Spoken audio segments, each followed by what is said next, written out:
Le projet Xbox 83 et la Crique de l'Aube sont heureux de vous présenter un extrait d'Aldous Huxley, de son œuvre Le meilleur des mondes, 1931-1932. Voltaire disait par la bouche de son Candide « Tout est pour le mieux dans le meilleur des mondes possibles ».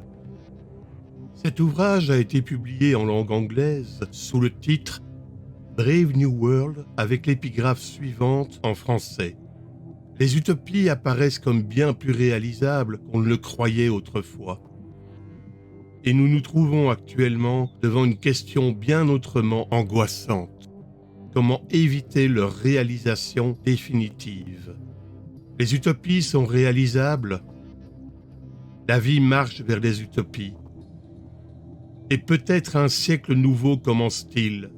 Un siècle où les intellectuels et la classe cultivée rêveront au moyen d'éviter les utopies et de retourner à une société non utopique, moins parfaite et plus libre.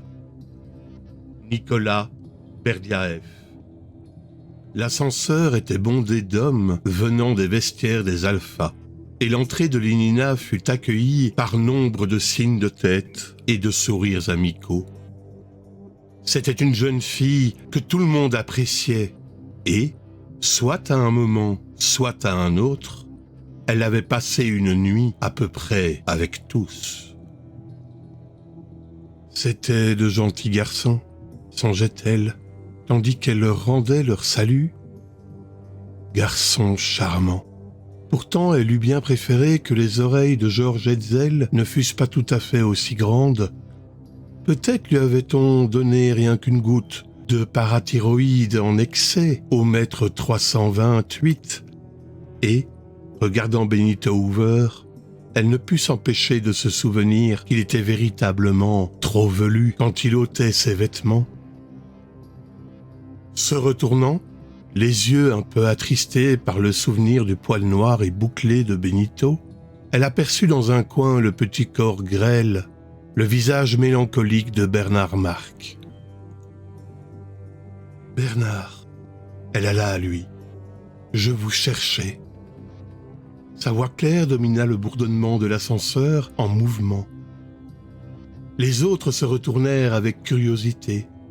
« Je voulais vous parler de notre projet de visite du Nouveau-Mexique. » Du coin de l'œil, elle voyait Benito Hoover que l'étonnement laissait bouche bée.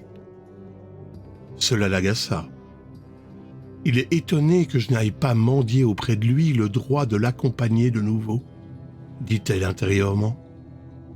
Oui, à haute voix et plus chaleureusement que jamais, je serais absolument ravie de vous y accompagner pendant 8 jours en juillet, reprit-elle.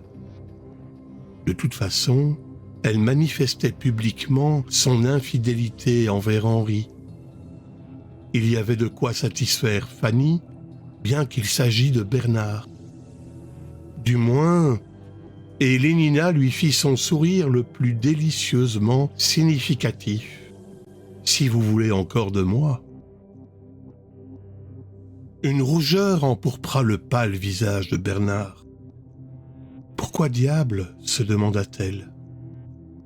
Étonnée, mais en même temps touchée de cet étrange hommage à son pouvoir. À la semaine prochaine pour les 5 minutes du mercredi sur le projet Xbox 83 et la Crique de l'Aube.